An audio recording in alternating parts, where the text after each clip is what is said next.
back, relax, and maybe get yourself a snack. Me and you gonna have a little chat about books. Hey guys, so I am here today to talk to you about the first 5 books that I read for SPFBO, which is the self-published fantasy blog-off. If you would like to hear my kind of opening introduction to the self-published fantasy blog-off for 2018 to 19, then I will link that down below and you guys can go and watch that and find out which books I'm going to be reading for the whole process. Or if you are interested in kind of finding out a little bit more about what the competition is, then I will also link Mark Lawrence's blog post down below so you can go and check it out. But in this review, or bunch of reviews, I'm going to be talking about the first 5 books that I read for it and telling you a little bit about what I thought of them, and hopefully getting some of you guys to be interested enough to go and pick some up, because they're all self-published, they're all very cheap on Amazon and other places like that. So if you want the e-version, then a lot of these are really cheap and well worth checking out. So let's get started. Unfortunately, I didn't actually finish the first book I'm going to talk about, but I still want to talk about it because it may still appeal to some of you. And that book was The Exile's Redemption, which is by Rashid. And I really wanted to love this book. In fact, I thought I was going to from the beginning because it actually seemed like my kind of thing. It definitely has some really interesting fantasy elements, like it's a very expansive world, there's lots of characters, it's kind of big epic fantasy style story, which I usually really enjoy. However, unfortunately, maybe it's because of how much knowledge I have of the genre, it's what I love to read, it's my favourite thing, I didn't think this one really held its own, and I did find that I had some issues with some of the content as well. So let's get into it. First up, I want to do some trigger warnings because this book definitely needs some. There is incest, there is gore, there is deformity, self-harm and violence, and there's probably more than just that. I only read the first 15%, which doesn't sound like a lot until you hear that this book is a good like 700 or something pages, so it's quite a chunk. But yeah, I only read that section, so obviously if there's more than that, I don't know about it yet because I haven't hit that part of the book. So trigger warnings for all those things.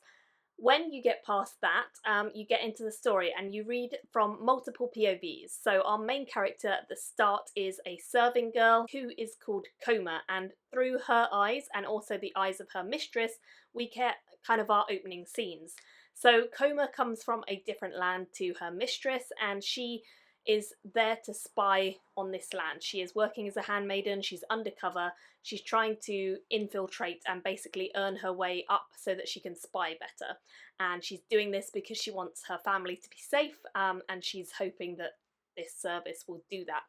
So that's kind of her motivation. And then we also have her mistress, who is quite a lonely child. She's actually a child who was born through incest. So her mother and father were also brother and sister with one another. And that's where the story opens. We see that her father has just died. Her mother is already sort of cracking on with the new guy and quite happy. She feels very alone. She feels like she was quite close to her father and she feels very deserted. And there's a ritual that they start the book with, which is quite gory, where they all go around and they have to eat the heart of the father because that will release his spirit out into the world, and it's just what they believe. So there's ritualistic stuff. But here's where the problems began for me. So we have this handmaiden and we have a main character who has a deformity, but unfortunately I feel like it was a missed opportunity because instead of really boosting these characters up and making it a really good friendship opportunity or making it something that could be highlighted in a positive way and really heartwarming for people who may have similar conditions, that's not really done, and we actually see a strong hatred coming from Coma to her mistress about her deformity. She thinks it's completely disgusting that a child would be born through incest and therefore have a deformity, and she really hates her mistress and the mistress's household, and she mocks her a lot internally. So we read from her point of view, so we get her internal monologues, and they're very bitter. The other thing that Coma does later on in the plot is talks very flippantly about self-harm and killing herself, and very casually kind of references that.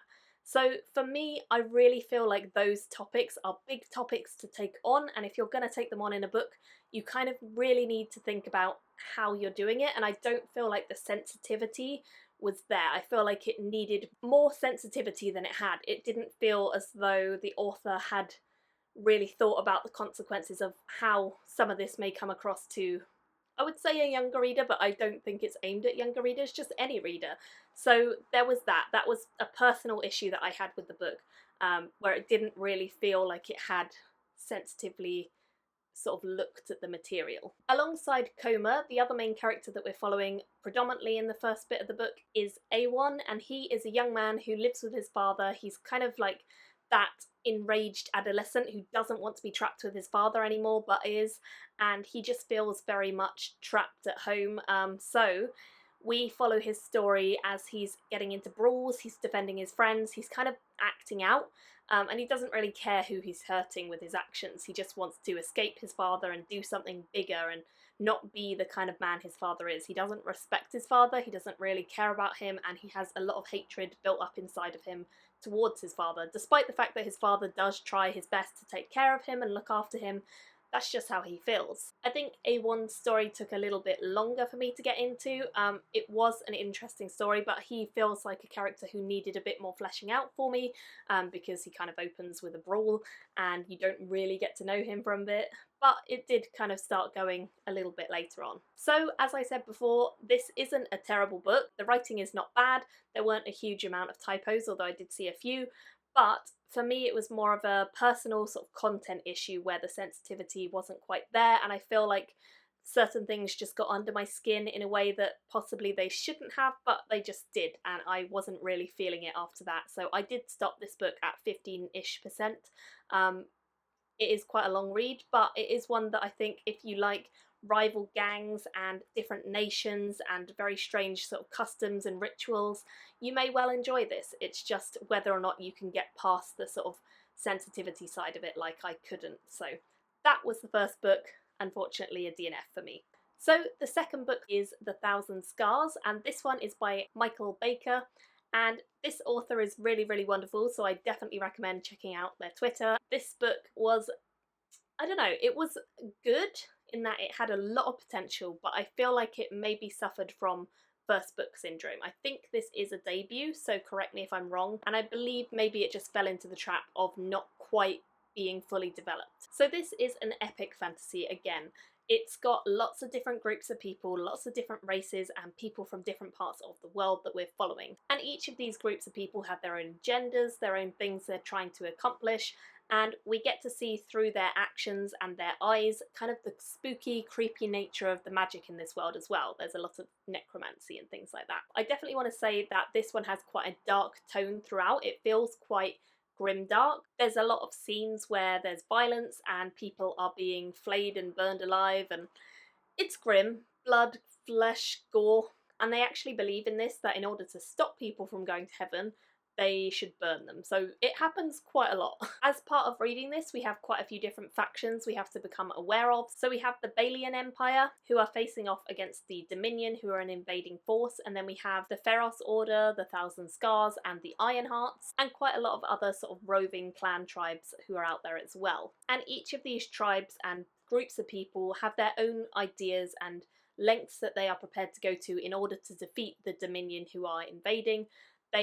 Some of them end up joining forces with old enemies, and some end up resorting to long lost magics, and it's pretty dramatic. So some of the characters who we're following include Tyrone Cecil, a young man who left all of his family connections behind to go and start a new life, but the city where he lives is invaded and taken over, and so he ends up working for a necromancer called Tyr in order to escape, which brings us on to Tyr as our next character. He is called Tyr of Irene, and he is a necromancer who is widely regarded and feared because he has destroyed many of the Order's members using powerful dark arts. He also wants revenge for his friend's death. He doesn't have many friends, and so he feels the death of his one friend particularly badly and decides he needs to avenge him. We then have Nazir Cecil, who is the commander of the western side of the army, and Lance, who is a member of the Ironhearts. He's actually their commander. They're a kind of mercenary group. Normally they are enemies with the Thousand Scars, but in this case, because of the Dominion invading, they are prepared to work together. So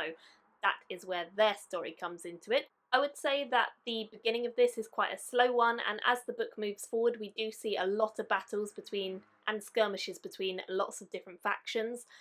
There are many different people who are kind of leading the stories and leading the battles and trying to achieve their own aims, and they do all meet in various different ways. They clash with one another, they kind of come together and trade and work together, but there's a lot of battle scenes, so if you don't like that, then be aware. Many of the scenes are pretty grim, there's rape happening, and I wasn't really a big fan of that personally. It's something that I don't think is all that necessary in fantasy anymore. However, I do appreciate it is a grim, dark book, and it's definitely going for that darker tone throughout, so things like this would potentially happen in sort of these conditions if the world was really this horrible, which thank goodness it's not. I will say in the copy that I had, which was an e-copy, there were quite a few sort of grammatical errors.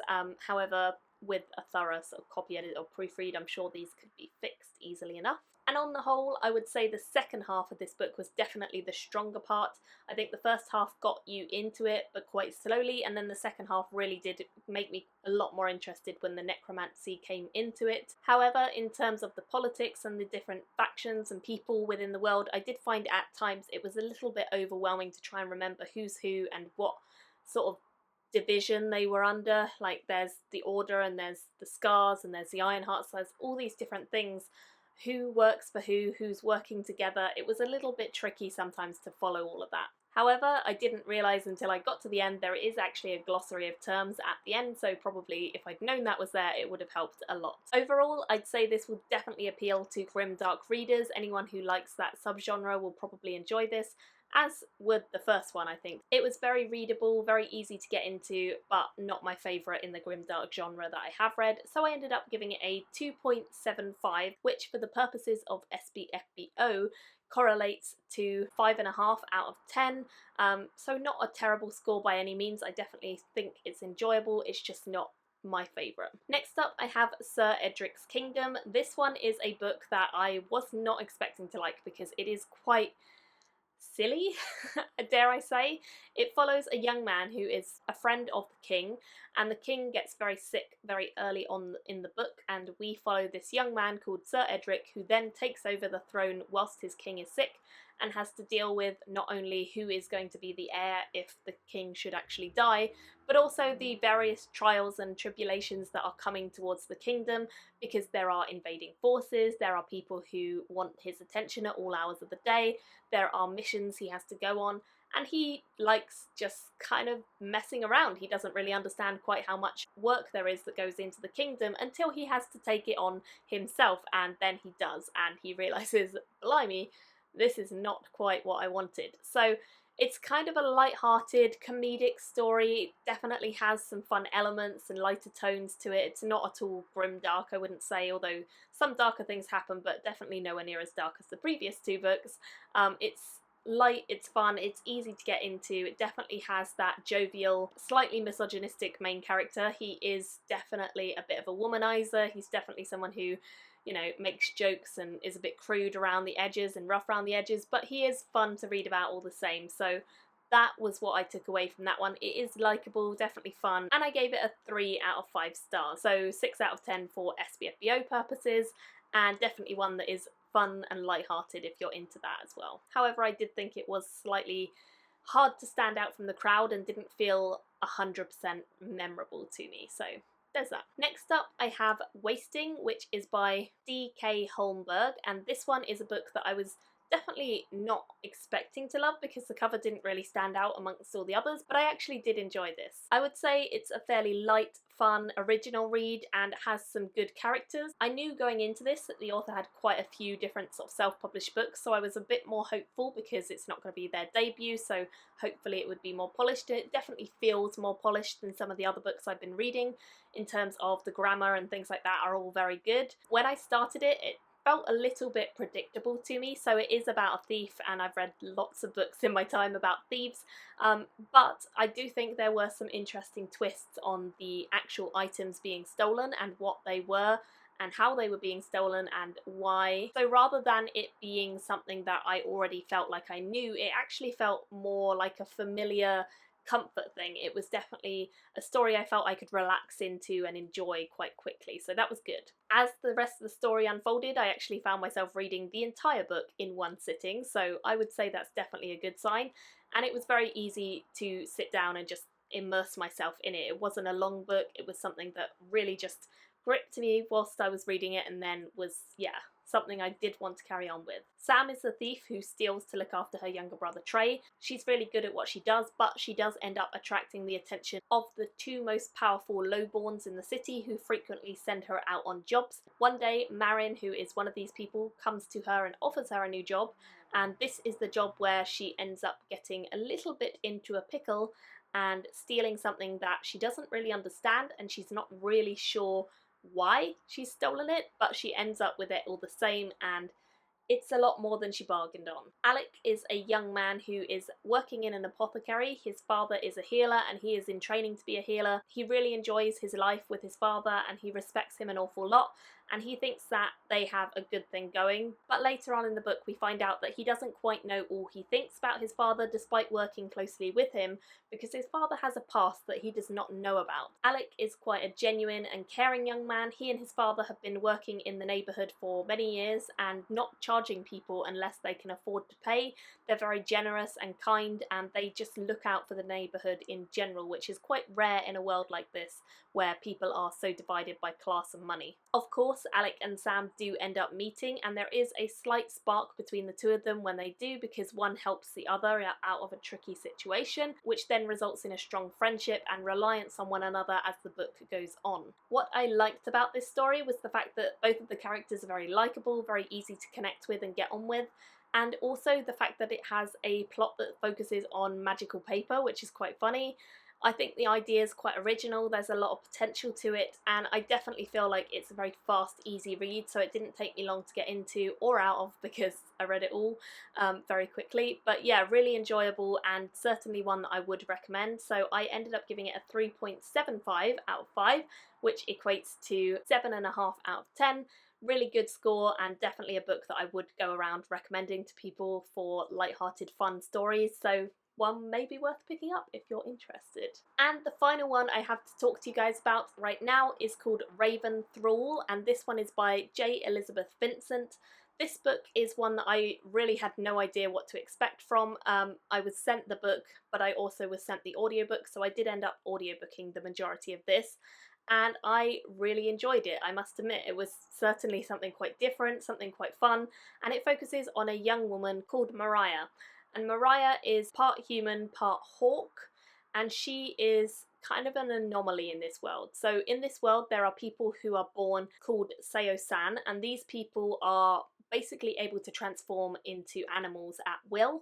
They can take on different traits of these animals, and they are supposedly born into the world to help people and serve people, or at least that's the way it can be interpreted. So the king of the land where Mariah lives interprets it that any people born as Seosan are supposed to be helping him. They're supposed to come and work for him, whether they want to or not. Mariah is kind of not quite a Seosan. She does not have the ability to shift between her forms. She is just stuck as a human with wings, and so all throughout her life her mother and father have kept her hidden and kind of told everyone she has like a hunchback condition, rather than tell people that she is part bird.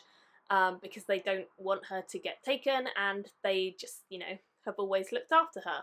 Until the day that her family turn her in, and she ends up having to flee and run away and fly away from everything she's ever known. And she sets up a new life in a new village far, far away, where she just about manages to get some semblance of normality going until a new young man comes into her life who is actually a Seosan from her land, and tries to draw her back into the misadventure and basically convince her to come and help him rescue his sisters. So that is the main plot of the story, and I really enjoyed the idea of the Seosan. I like sort of animagus, transforming creatures. It's definitely a fun idea that I think could be done more. It's light-hearted. Again, it's a very easy book to get into. I think this took me a day or two to read, so not very long, and it's something where I connected with the characters quite early on. Mariah and her friend later on are both really, really good characters who I think you can connect quite strongly to. It's one that I just think a lot of people would like and enjoy, and certainly well worth picking up on audio as well. It does have American accents, but it's good fun. So yeah, that is what I thought of that one. And again, I gave it a pretty decent rating. I gave it the same as the previous, 3.75, which equates to 7.5 out of 10. So really, really good score, and again, one I'd recommend that you go and check out if you're interested. So those are all of the books I have to talk about in today's review. I will be reading more SPFBOs and telling you about them as and when. I don't think I've found my favourite just yet, necessarily, because these aren't super high ratings, but you never know. I will, at the end of my SPFBO reading, kind of do a video of my top books and let you know what they are, so that you can find out, and any that I love I'll do individual reviews of rather than batch reviews. But for the moment, look out for more batch reviews coming once I read some more of the books, so I need to crack on. And thank you all so much for watching. I will see you all very soon in my next video. Bye! Thank you for watching my video today. Go pick up a book, then come back and chat with me again.